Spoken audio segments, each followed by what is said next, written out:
And as Democrats rally behind Vice President Harris, some wonder if there is enough time for the VP to make an impact with voters. Joining us now is Meena Bose, Chair of Presidential Studies at Hofstra University. Meena, thanks so much for joining us.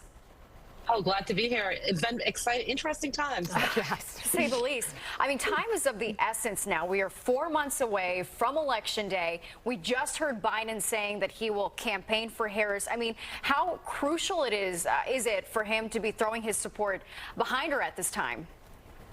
Oh, well, I think President Biden's decision and his support for Vice President Harris made clear that he and the Democrats recognize time is of the essence. The Democratic National Convention will have started 4 weeks from today.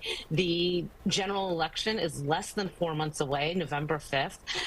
It is critical for Democrats to move swiftly. I think that's why President Biden made his announcement when he did on a Sunday afternoon. Even a few hours can make a difference, as we've seen. It looks almost certainly as though Vice President Harris will be the presumptive Democratic nominee, with more than half of the required number of pledged delegates having said that they will support her as of this evening. So there is no way in this world that you think that we'll end up with a mini primary where maybe some other people might be able to duke it out in terms of, garnering the support for the nominee?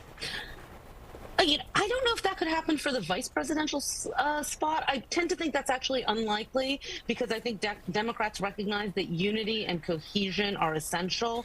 It sounds very exciting in theory. In practice, I think that could be very chaotic. And the Democrats do not want 1968, which was in Chicago, that convention, a replay again. Meena, you were on this show when you said that Kamala Harris would be the best pick for this. I mean, we were kind of debating this for so long now. How do you think that Biden dropping out, Harris stepping in, is going to affect the Trump campaign and their messaging? Well, the Trump campaign clearly has to pivot, and they were prepared, as we saw with the Republican convention last week, to run a campaign against President Biden as being too old to govern for another 4 years. Now that point is gone. Vice President Harris will be 60 in October, almost 2 decades younger than former President Trump.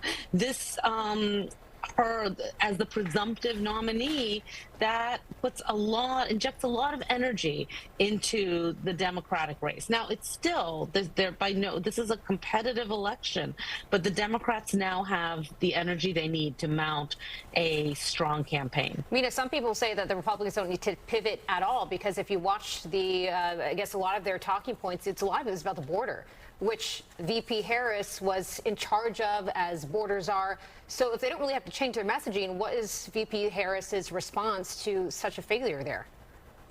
Well, I mean, it's certainly true. Elections are about issues, and the presidential election and elections in general are about individuals. And I think Vice President Harris, it will be incumbent upon her to make an effective case that she, as president, would address the challenges of immigration. I think she will advocate for a comprehensive immigration reform policy. I think she will emphasize, as she did in her speech today at the White House, the strength of the accomplishments of the Biden administration, from infrastructure, inflation reduction, the American Rescue Act in 2021, alliance building, and say that her as president, she would build upon President Biden's very strong record. And I think that it will be difficult. They can have policy debates. It will be harder to attack her personally as someone who is not able to do the job. Well, Meena, we've got to leave the conversation there. We're out of time. Next time you're on, we'll ask you about who you think Kamala's potential VP could be, because since you're so good at picking things. All right. Thanks so much, Meena. We'll talk to you soon. Kelly. That's my thought. That's what everyone's been saying. You heard it here first. Yep, I know. I thought it this morning. Thanks. All right. Meena, thank you so much.